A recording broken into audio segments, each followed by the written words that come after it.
மாவட்டம் நாகர்கோவிலில் 52 ஏக்கர் ஆரச்சர் நிலத்தை மீட்டு வீடு இல்லாத ஏழைகளுக்கு வழங்க கேட்கும் எனவும் அதை தடுக்க தவறிய தமிழக அரசை கண்டித்தும் இந்து தமிழர் கட்சி சார்பில் நாகர்கோவிலில் மாவட்ட ஆட்சியர் அலுவலகம் முன்பு கண்டன ஆர்ப்பாட்டம் நடைபெற்றது.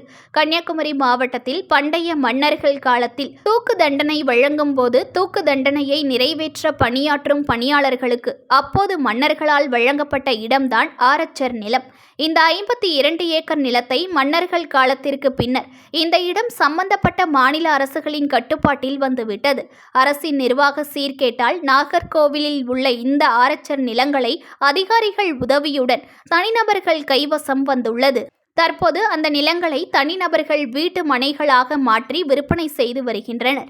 அதை தடுத்து நிலத்தை மீட்டு வீடு இல்லாத ஏழைகளுக்கு வழங்க வேண்டும் என கூறி தனிநபர்களிடமிருந்து நிலத்தை மீட்காத தமிழக அரசை கண்டித்து நாகர்கோவில் ஆட்சியர் அலுவலக வளாகத்தில் இந்து தமிழர் கட்சி மாவட்ட தலைவர் ராஜன் தலைமையில் இந்து தமிழர் கட்சியினர் தமிழக அரசுக்கு எதிராக கோஷங்களை எழுப்பி கண்டன ஆர்ப்பாட்டத்தில் ஈடுபட்டனர்.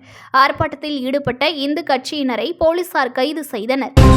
புது பொலிவுடன் மாலை நியூஸ்.